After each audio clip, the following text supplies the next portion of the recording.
Casamance comme à Kaffrine, un parcours a pris fin, mais les effets qu'il laisse derrière lui continueront de mesurer. Le projet cheminement, prolongation directe des projets changement et en mouvement, a accompagné les communautés dans la protection de leur habitat naturel tout en diversifiant les sources de revenus. Mise en œuvre avec l'appui d'acteurs locaux comme Anorf Sénégal à Kaffrine ou l'AMCP IKB à Gada et ISCOS au sud, cheminement a reposé sur un principe simple mais exigeant. L'environnement n'est protégé durablement que si ceux qui en vivent y trouvent aussi leur avenir.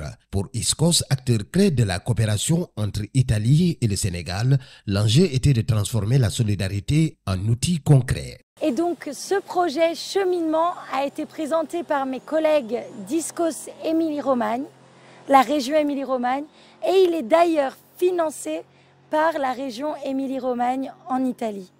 Et c'est un projet en partenariat avec des partenaires italiens, mais évidemment sénégalais et en particulier casamançais. Dans le cadre des activités en Casamance, nous travaillons avec l'association locale Agada et avec ISCOS Sénégal que je représente aujourd'hui, mais aussi bien sûr avec l'aire marine protégée Oufoyal Kassabandial, parce que toutes nos activités en Casamance se développent à l'intérieur de l'aire marine protégée. C'est un projet qui a des objectifs de protection des habitats naturels, de la faune et de la flore à l'intérieur de l'aire marine protégée, et cela en permettant aux communautés locales de soutenir leur secteur d'activité, leur activité économique dans plusieurs secteurs. Sur le terrain, Agada a suivi au quotidien l'évolution des activités productives et les effets sur les familles. Son regard apporte une lecture plus fine des réalités locales. Nous avons mené des activités, donc, comme d'habitude, de restauration de l'environnement, donc des activités de reboisement au niveau de 6 villages. Ce sont des villages situés au niveau de l'aire marine protégée. Donc pour cette année, ce qui concerne la restauration, nous en avons reboisé 42 hectares, donc avec le genre donc Rhizophora que nous avons reboisé pour cette année concernant le projet cheminement. Et ensuite, nous avons mené des activités des AGR, quand il est donc des activités génératrices de revenus. Donc ça concerne les bénéficiaires, était le GIE, donc des femmes de Santhiaba Wolof, où nous avons réhabilité le bloc maraîcher.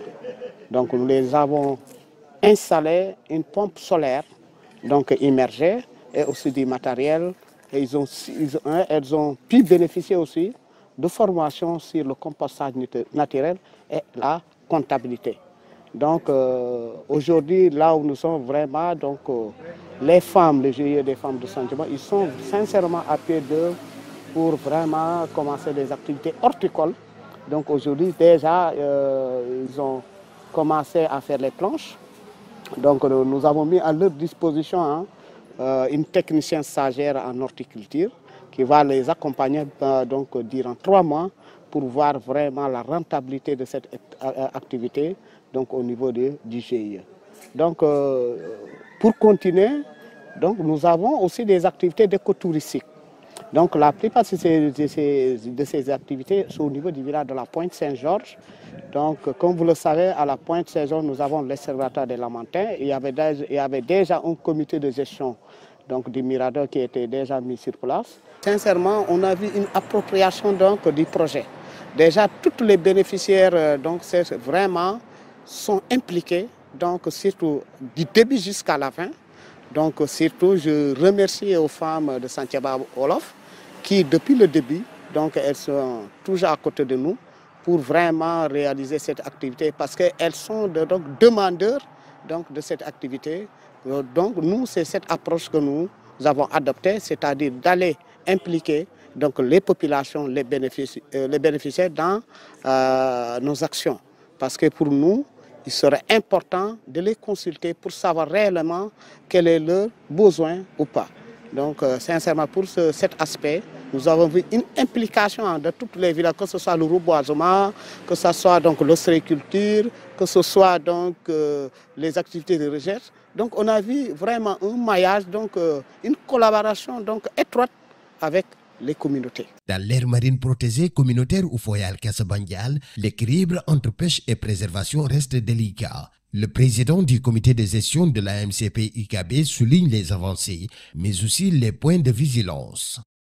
À Santhiaba Wolof, les femmes ont été au cœur du projet. Diversifier leurs activités, c'est aussi renforcer leur pouvoir économique et social. Mais quels changements ressentent-elles vraiment? Maintenant, ko bimu e jardin ngayolole e jakuten. Wax la ko tudo nan ko belmu le ko sokolole e jardin ngayolole ko etenole humiro e grillage ko kan humir ko etene grillage ko kanole ho bassin hata ende mal ko kanoli ku robinet bankombo ko fofu de capare pon ko lañi ko kanoli ende elo fiyata boto matériel aloli ko ngaloli matériel nanan kala ka Santhiaba ko la ko to kakano wax donc c'est changé parce que c'est comme beaucoup de blocs ni ko ele ko hamajo hakin parce que wahawo ma kala bu ko comme ni hunga sahu anala no wan wahawlo ndi hunga sile sukayoli donc c'est Santhiaba jibaje ka soumay katakana ko c'est jibaje changement yemak li bloc bololi ma di sukayoli parce que jibaje siete e jardin non kala bu ko fe non si groupement sota kala bu ko robina ko loli ko loyo ko basenga ko loli fof ko loyo yo fait yido jibaje ndayima joban matériel loli noni lobimo e famut. Cheminement se termine, mais les questions qu'il laisse ouvertes sont essentielles. Comment assurer la continuité quand les financements s'arrêtent? Comment faire en sorte que la protection des habitats naturels soit durable et réellement portée par les communautés?